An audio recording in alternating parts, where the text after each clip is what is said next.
Mi nombre es Marcos Novoa, soy el coordinador de los espacios de formación online de IFAS da Terra y os presento a Enrique Fandiño, que es el director técnico del Departamento Forestal de IFAS da Terra desde hace 7 años, es ingeniero técnico forestal y va a ser el encargado de presentaros este seminario de introducción a la producción silvestre de setas sobre la micorrización. Como podéis ver en la aplicación tenéis un apartado de preguntas que en cualquier momento podéis preguntar lo que queráis y al final de la charla Enrique será el encargado de contestaros cualquier duda que os surja. Y sin más, os dejo con Enrique para empezar con este interesante seminario. Nos vemos al final del seminario para hacer las preguntas. Un saludo. Hola, buenas tardes a todos. Soy Enrique Fandiño y sin más vamos a empezar con este seminario. Como podéis ver, como ya sabéis, el seminario se tratará sobre una breve introducción a la producción silvestre de setas y a la micorrización. Como ya conocéis nuestra empresa, pues no voy a parar mucho en la presentación, pero tenemos que aclarar una serie de conceptos previos a hablar de la micorrización. Lo primero que tenemos que conocer es qué es un hongo, qué partes tiene una seta.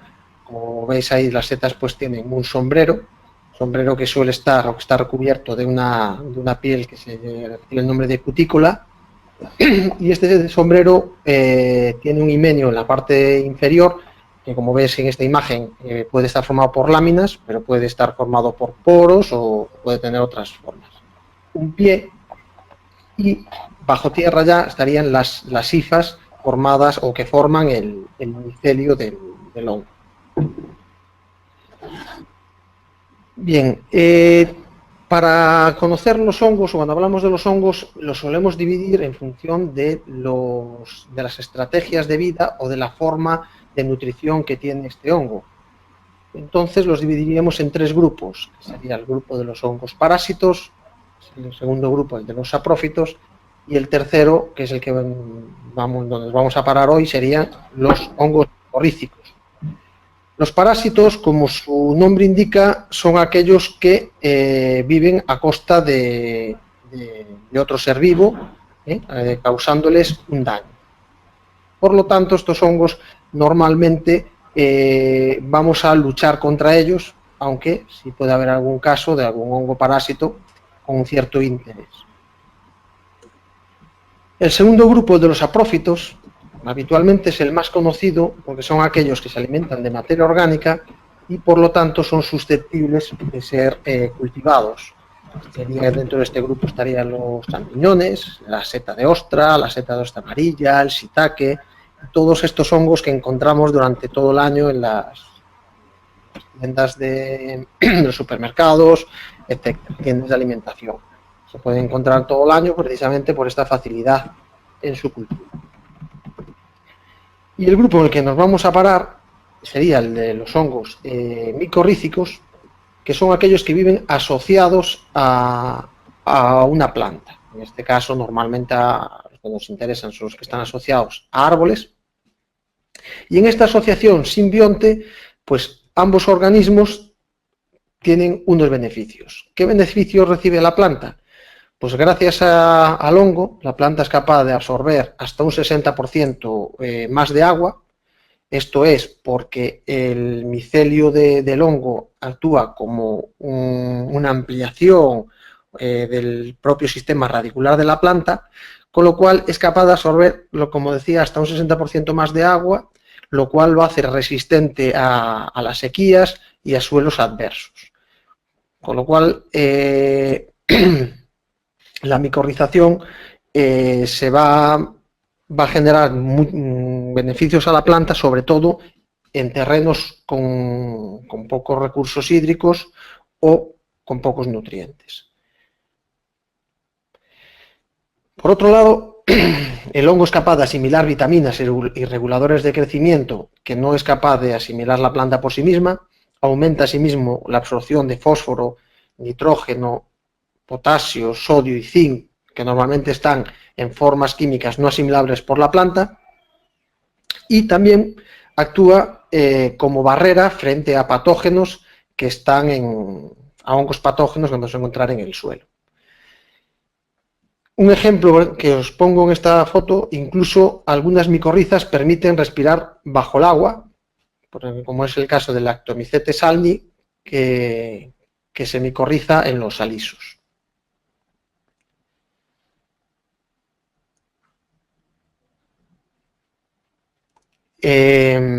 Muchos de los hongos parásitos o muy patógenos que entran en la raíz pueden llegar a matar nuestros árboles. Y estos hongos parásitos son, por ejemplo, los causantes del mal de la tinta en el castaño, como la Phytophthora carnivora, Phytophthora cinnamoni, o el Fusarium, que causa el dumping off en viveros. Entonces, con los hongos micorrízicos no es que impidamos completamente la actuación, por ejemplo, de estos parásitos, pero sí que la conseguimos reducir y controlar. ¿Qué aspectos tenemos que valorar a la hora de realizar una micorrización con éxito? Pues el primer parámetro que tenemos es que conseguir aislar el hongo que queremos micorrizar. Primeramente tenemos que hacer una extracción y aislamiento de este inóculo esporal, o sea, sería una opción, aislar inóculo esporal del hongo que queremos micorrizar. La segunda opción sería la producción de inóculo miceliar por aislamiento de un hongo en placa en el laboratorio, como la imagen que tenemos de ejemplo. Y la tercera opción, y más recomendable, serían los inóculos mixtos, que sería un inóculo miceliar y esporal al mismo tiempo. Una vez que tenemos nuestro inóculo preparado, tenemos que valorar la compatibilidad entre los diferentes hongos con los diferentes árboles. Esto es porque no todos los hongos se asocian a todas las especies arbóreas. Por ejemplo, el Boletus edulis se asocia con un abanico bastante amplio de especies, como los del género Pinus, el género Quercus, género Castanea, género Bétula, etc. Sin embargo, otros hongos, como por ejemplo el Lactarius deliciosus, es muy específico de coníferas. Entonces solo lo encontraremos asociado a Pinus, Abies y Pseudosugas, entre alguna otra variedad. Esto, como veis, es muy importante. Si nosotros queremos micorrizar con Lactarius deliciosus porque queremos obtener este hongo, no podremos hacerlo si tenemos, por ejemplo, robles o castaños. También se puede valorar, se debe valorar cómo es la sucesión en la aparición de las micorrizas, puesto que hay unos hongos que denominamos hongos pioneros, que se asocian y aparecen asociados a árboles muy jóvenes, y otros hongos que son de periodo o de estadio adulto, que solo aparecerán en árboles o cuando los árboles tienen una determinada edad. Algunos, como el Lactarius, pues están en un paso intermedio, se suelen dar con frecuencia en plantas jóvenes, y esto es importante. Por ejemplo, podemos optar por micorrizas pioneras simplemente para fortalecer una nueva plantación y que se desarrollen con vigor en los primeros años o en suelos muy adversos, y micorrizar en un futuro con especies de mayor valor, como son los Lactarius, los Boletus. O podemos optar también por micorrizar desde el momento cero con estas especies de estadio adulto, pero siempre teniendo en cuenta que las producciones van a aparecer cuando la planta alcance la edad adulta. Esto variará también en función de las condiciones de las diferentes zonas. También tendríamos que valorar las diferentes cepas de hongos y su compatibilidad con los árboles. Por ejemplo, tenemos en la imagen dos cepas de Boletus edulis, con lo cual una cepa se puede dar en una zona geográfica diferente a otra o con diferentes árboles. Bien, ¿cómo realizamos la micorrización de una planta?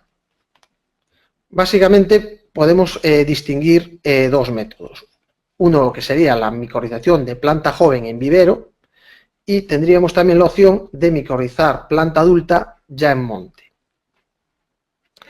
La primera de las opciones, la micorrización de planta joven en vivero, se podría hacer por varios métodos. Directamente mediante el agua de riego sobre las macetas donde tenemos nuestras plántulas, mediante la inclusión de inóculo en el propio sustrato donde están plantadas, donde plantaremos las plántulas, o mediante la impregnación del sustrato esporal en la semilla. También para plantas, cuando se hace el trasplante en viveros de plantas de varias savias, podemos hacer la micorrización introduciendo el inóculo en la raíz del árbol directamente. Aquí tenemos un ejemplo de un castaño micorrizado, en este caso con hongos pioneros, que garantizan una mayor supervivencia y crecimiento de la planta en los primeros años. En este ejemplo vemos lacaria, unas ejemplares de lacaria en un cepellón de un castaño que demuestran esa simbiosis micorrícica entre el hongo y la planta. Otro ejemplo serían los Nisca Loratarius deliciosus micorrizado en Pinus pinaster. Podemos ver en estas imágenes las micorrizas en la raíz que se forman en la raíz del árbol. Y la otra opción, cuando tenemos ya una plantación adulta en un monte, pues podemos optar por hacer una micorrización de estos árboles sin tener que esperar a su turno de corta, por ejemplo, y empezar una plantación nueva. ¿Cómo se hace esta micorrización en monte? Pues siempre debemos contar con árboles de mediana edad, entre 5 y 20 años, incluso 30 años para algunas especies, pero no se recomienda hacer en árboles muy adultos, donde el éxito de esta micorrización en campo es mucho más complicado. Tenemos menos raicillas nuevas todos los años, más raíces ya ocupadas por otras micorrizas, con lo cual para una buena micorrización en campo tenemos que optar por árboles jóvenes. Estas micorrizaciones, ¿cuándo las debemos hacer? Hay dos épocas principales para hacer esta micorrización, que son en principios de primavera, entre los meses de marzo y mayo aproximadamente, y otro periodo en otoño, entre los meses de septiembre y octubre, siempre coincidiendo con días lluviosos o con momentos de máxima actividad radicular. Estas épocas del año donde las temperaturas son suaves y hay mucha humedad, es donde esta micorrización en campo es mucho más efectiva. Primaveras, por ejemplo, como la de este año, muy secas, pues no son muy buenas para micorrizar, aunque estemos dentro de ese periodo de marzo, abril, mayo, con lo cual tenemos que buscar esos días pocos días de lluvia que podamos tener, pero generalmente esos meses son muy buenos para hacer micorrizaciones. ¿Cómo vamos a hacer esta micorrización? La idea es descubrir 4 o 5 puntos alrededor del árbol, más o menos sin salirnos de la proyección de la copa de nuestro árbol, con lo cual lo haremos más cerca o más lejos del tronco en función del diámetro de copa. Con un rastrillo quitaremos el mantillo y descubriremos las raíces absorbentes, las raíces finas de nuestro árbol, y las impregnaremos con el inóculo micorrícico. En este caso nosotros usamos un inóculo mixto, podría ser también ese inóculo micelial simplemente o esporal. Una vez que impregnamos bien las raicillas, repito, las absorbentes, no las raíces gruesas del árbol, sino las finitas, que están muy superficiales, tenemos que volver a tapar esos puntos de micorrización. Se recomienda con un sustrato limpio o tierra o tierra limpia, de manera que no queden bolsas de aire en contacto con las raíces.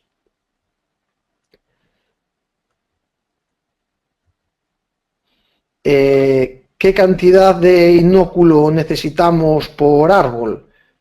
En torno a unos 125 mililitros repartidos entre esos 4 o 5 puntos. De manera que con un bote de medio litro de inóculo podemos micorrizar hasta 4 árboles y con un bote de 1 litro pues hasta 8 árboles. No se recomiendan cantidades menores de inóculo por árbol.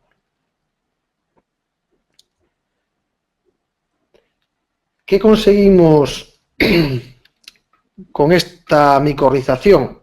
Pues lo que conseguimos evidentemente es la producción de setas.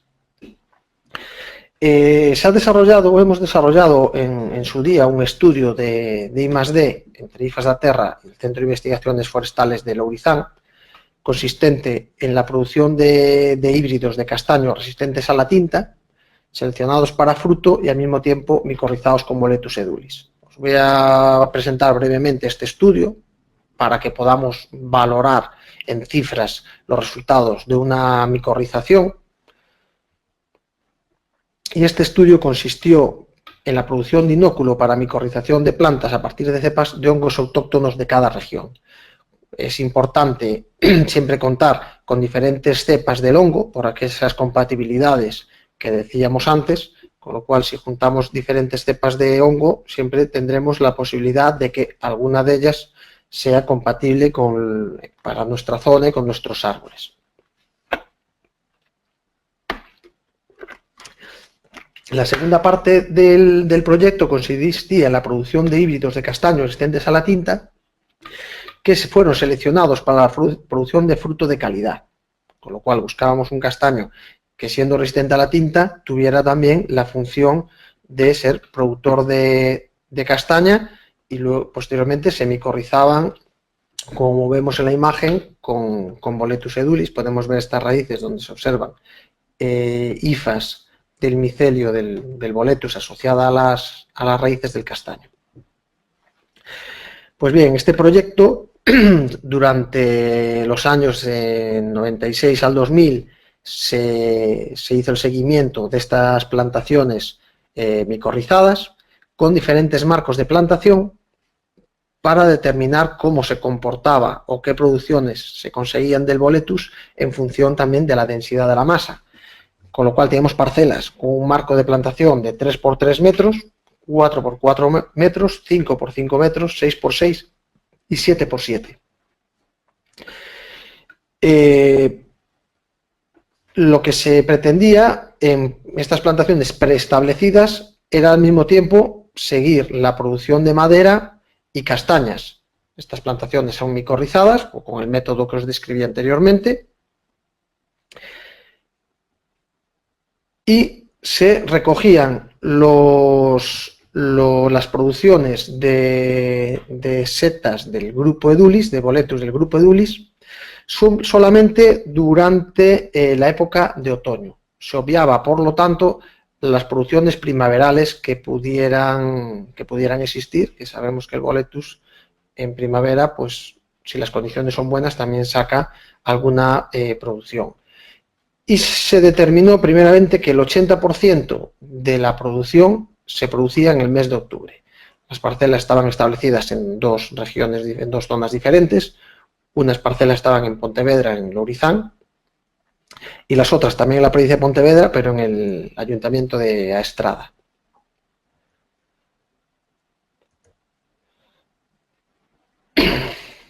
Este estudio refleja algo que también era de esperar, y es que existe una fluctuación razonable anual que depende hasta un 65% de las condiciones climáticas de cada temporada, y se llegaban a alcanzar valores de hasta 180 kilos por hectárea y año en las parcelas de marco amplio en otoños lluviosos. Cuando las condiciones eran más favorables es cuando se producían las mayores producciones, y en los años más secos pues veíamos cómo las producciones bajaban en torno a 80 kilos por hectárea y año, incluso algo menos.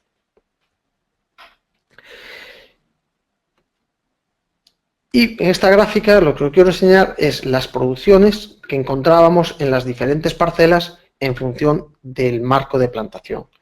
Veíamos que en las parcelas donde el marco de plantación era más estrecho, de 3 por 3 metros, las producciones eran prácticamente nulas y lo poco que producía realmente eran los bordes de la parcela, y a medida que los marcos eran más amplios, las producciones aumentaban hasta los 200 kilos por hectárea que se encontraban en las producciones de 7 por 7 metros, lo cual ya nos indica que las parcelas con una alta densidad de arbolado no alcanzan el suelo suficiente temperatura, con lo cual la micetación del boletus no es buena y por lo tanto no es capaz de producir.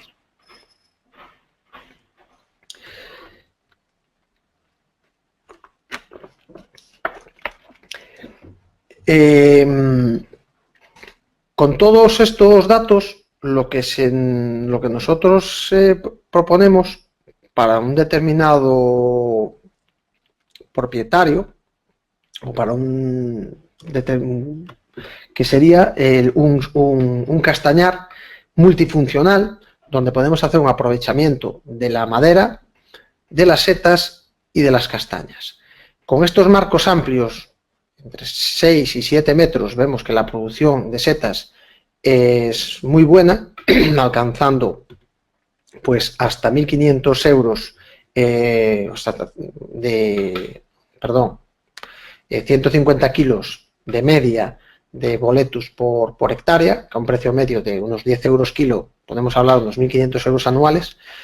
Con estos marcos de plantación, la producción de castañas es razonablemente alta, teniendo una media de unos 3.000 kilos de castañas por hectárea, supondrían unos 4.500 euros anuales a razón de 1,5 € el kilo de castaña, y se han medido también los crecimientos medios que tenían las parcelas, calculando unos 8 metros cúbicos por hectárea y año, que aunque ese rendimiento se sacará todo junto al final, si lo pasamos a la producción por año, serían unos 1.200 euros en producción de madera anual, lo cual arroja una cifra de este castañar de 7.200 euros por hectárea y año. Esto hace que sea un modelo muy productivo incluso para pequeñas parcelas.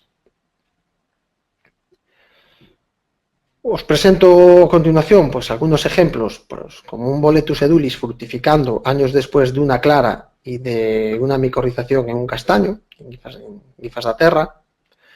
Tenemos también aquí varios ejemplos de castañas de estos híbridos y boletus y rusulas.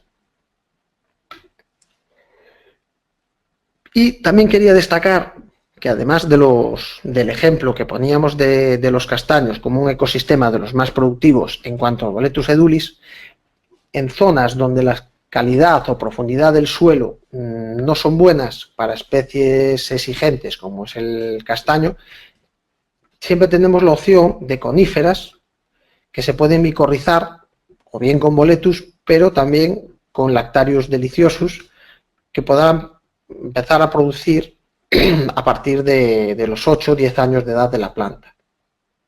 Aquí en la foto vemos al detalle la formación de la micorriza del lactarius, a partir de la cual se desarrolla el micelio. ¿Qué especies nos podemos encontrar en castaños, robles o pinos? Pues como vimos, diferentes boletus como el edulis, el aerius o el astivalis. También nos podemos encontrar con el Boletus erythrophus, un boletus que no tiene mucho o ningún valor comercial porque azulea, sin embargo es perfectamente comestible siempre que lo cocinemos y por lo tanto aprovechable. También nos podemos encontrar con el Boletus fragans y con las rusulas, principalmente la cianosante y la virescens, que tienen también una importancia culinaria relevante. Sin embargo, en pinares también nos podemos encontrar otros hongos exclusivos, aparte del Lactarius deliciosus que ya comentamos, nos encontramos con los tricolomas, que son exclusivos de pinares. Y bueno, hasta aquí este seminario, que fue así muy breve, porque como os decía, se trataba de dar una pequeña introducción que os sirva para introduciros en este mundo y a partir de ahí desarrollar mayores conocimientos. Y bueno, estoy a vuestra disposición para cualquier duda. Muy bien, Enrique, muchas gracias por la presentación. ¿Tenemos alguna pregunta? Que te voy a hacer yo ahora mismo. Y nos pregunta Gerardo que si el agar para aislar el micelio es específico para cada tipo de hongo o se puede utilizar uno para cualquier tipo de especie respecto a la producción de micelio. No, para aislar el micelio en laboratorio, en placa Petri hacen falta un medio nutritivo específico. Luego, a la hora de preparar el inóculo, el agar es un medio más bien para un espesante para que quede impregnado en las raíces, con lo cual se puede usar para cualquier micelio. Muy bien. Gerardo nos pregunta también qué concentración del inóculo debe de utilizarse para la opción de la inoculación mediante el uso de agua de riego y hasta cuándo dejamos de administrar inóculo mediante este método. Eso depende mucho de la especie, de la planta. Claro, habrá que analizar muchos factores. Si, por ejemplo, queremos inocular alguna pionera con inóculo esporal en el agua de riego, habría que ver que según la especie la concentración de esporas será diferente, y según el envase del alveolo pues también podremos tener diferentes concentraciones.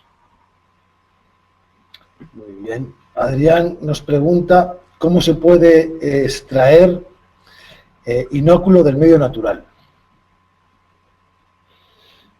Bueno, el inóculo esporal es relativamente fácil hacer de modo natural, con la recogida de carpóforos que aún no hayan esporulado, que tengan esporas maduras pero no hayan esporulado. El miceliar, pues bueno, ya es un poquillo más complejo para hacerlo en casa. Con carpóforos, ya te digo, que estén maduros sin haber esporulado, se puede preparar un inóculo esporal más o menos factible. Vale. Eva Blasco nos comenta si basta con micorrizar una sola vez o hay que hacer varias inoculaciones para una buena micorrización. Vamos a ver, supongo que se refiere a la micorrización en campo. La micorrización, a priori, hay que hacerla una vez. ¿Cuál es el problema? Que esa vez que micorricemos, como la micorrización en campo depende de muchos factores, localizar bien las raíces, hacerlo en su época, esas raíces que estén libres, que sean nuevas, puede no funcionar o no funcionar en el porcentaje que nosotros queremos, con lo cual puede ser que tengamos que repetirla, pero si funciona solo hay que realizarla una vez. Muy bien.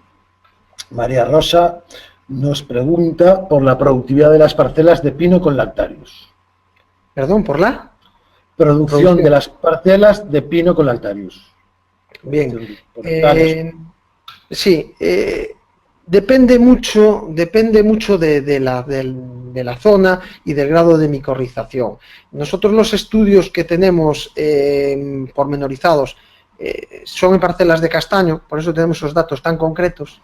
En parcelas de pino no disponemos de esos datos. Hay diferentes estudios y bibliografía al respecto, pero siempre en masas naturales, donde la micorrización pues es menor que si nosotros hacemos una micorrización de planta en vivero o en campo. Y aún así se dan cifras muchas veces por encima de los 300 kilos por hectárea. 300, incluso algún autor habla de algo más. En micorizaciones naturales suele estar en 30 kilos hectárea, 25, 40, pero si el grado de micorización es bueno, podemos tener cifras mucho más altas. Muy bien. Inés tiene una duda sobre por qué utilizaron inóculo mixto, micelial y esporal. ¿Por qué se usa este inóculo mixto? Bien, a priori el mejor inóculo es el miceliar, donde tenemos directamente micelio del hongo que se va a poner en contacto con las raíces de la planta, y en ese momento se produce la asociación entre ellos de forma natural. Sin embargo, si solo tenemos micelio del hongo, si en un primer momento no se produce esa micorrización, porque no damos con la raíz, está ocupada por otras micorrizas, etcétera, etcétera, pues el micelio, pasado un tiempo, se moriría y perdemos la posibilidad de la micorrización. Sin embargo, si además de ese inóculo miceliar, que repito, a priori es el ideal, pues depositamos y tenemos un montón de esporas viables en el entorno a la raíz del árbol, pues tenemos como una segunda opción de que alguna de esas esporas viables fructifique y se produzca la micorrización. De ahí que el inóculo mixto sea en principio un poco mejor que el únicamente miceliar. Muy bien. Kepa nos está haciendo una serie de preguntas, pero que no tienen que ver con el webinar. Ya le estoy diciendo que nos conteste, que nos haga la duda por mail. Y en principio, pues hasta aquí el webinar. Muchas gracias, Enrique, por la presentación. Muchas gracias a todos los asistentes por la participación en las preguntas. Una pregunta. Muy bien. Vale. Ayelén Malgraf nos pregunta si el inóculo micelial va directo a la raíz, no se hace previamente una semilla. No entiendo mucho la pregunta, Ayelén. Si el inóculo miceliar se pone con la raíz. Sí, claro. El inóculo miceliar se aplica directamente sobre la raíz. Vale. María Rosa nos hace una pregunta ya relacionada con cultivos y terrenos. En Sierra Morena, en suelo de pizarras y esquistos, nunca han salido boletos con castaños. ¿Es buen sitio para hacer la micorización en castaños que estén en pizarras y esquistos? ¿Tiene que ver el suelo? El suelo evidentemente tiene que ver. El suelo de pizarras y esquistos no es malo para el boletus, y el castaño desde luego no es malo para el boletus. Sin ir más lejos, la zona de Valdeorras, por ejemplo, en Galicia, que tiene muchas pizarras, prueba de ello son las innumerables canteras de pizarra que tenemos, se produce muchísimo boletus sobre castaño y sobre otras especies. Entonces, el boletus se da en un rango de suelos muy amplio, incluso un rango de pHs bastante amplio. Mejor con tendencia ácido o neutro, pero incluso se puede dar en terrenos básicos. Y desde luego en suelo de pizarras, que en principio deberían ser ácidos, con castaños sí se puede dar y se puede micorrizar. Otro tema es que las condiciones ambientales de la zona sean las idóneas.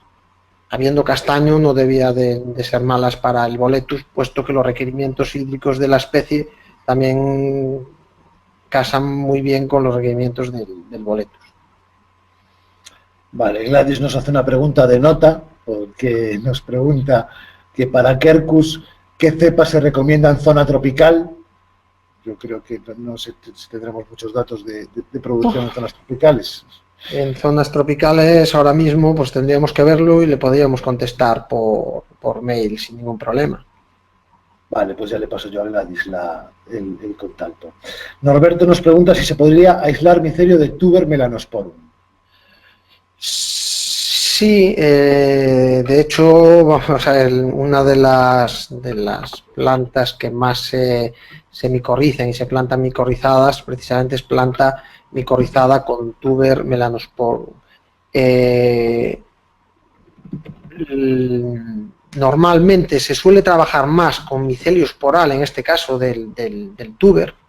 Tendría ahora que hacer la consulta exactamente si se suele aislar micelio, o sea que normalmente se trabaja con micelio esporal en esta especie. No podría citar ahora mismo si porque no funciona bien el miceliar o porque no se puede aislar, y se micorriza mucho esta especie sobre todo en encinas, en quejigos y en avellanos. Lo más normal es en encinas y avellanos, porque son especies de suelos básicos, y el tuber melanosporum requiere suelos básicos con pH entre 7,5 y 8,5. Y en la zona de Teruel, por ejemplo, dentro de España, pues se hacen muchísimas plantaciones de planta micorrizada con tuber. Muy bien, pues muchas gracias por las respuestas, Enrique. Ahí va, siempre que nos vamos a despedir aparece una pregunta nueva. Gonzalo nos pregunta si es factible conseguir seta de cardo en árboles que no sean cardos. Pues es complicado. Bien, la seta de cardo no es una seta micorrícica, sino que es un saprófito, es el Pleurotus eringi, con lo cual podemos cultivarlo. Normalmente se alimenta de descomponer los restos de cardo, entonces salen muchas zonas de cardo, pero no está asociada a lo que es a la planta del cardo, sino que está descomponiendo los restos del cardo. La podemos, por tanto, cultivar. Se puede cultivar la seta de cardo en sustrato de cardo o en otros sustratos.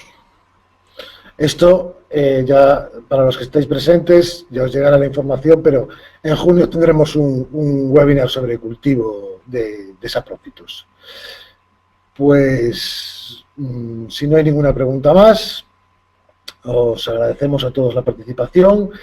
Saber que os llegará un enlace al webinar que estamos grabando y podréis ver todos los datos que queráis cuando os llegue. Cualquier duda que tengáis podéis escribirle a Enrique en forestal@ifasdaterra.com. Os lo voy a escribir aquí, os lo voy a enviar a todos, el correo. Y pues esperemos que os haya gustado el webinar y esperamos veros en próximos eventos de formación online de IFAS da Terra. Muchísimas gracias a todos y un saludo. Un saludo, Enrique. Muchas gracias. Un saludo. Gracias a todos. Chao. Hasta luego.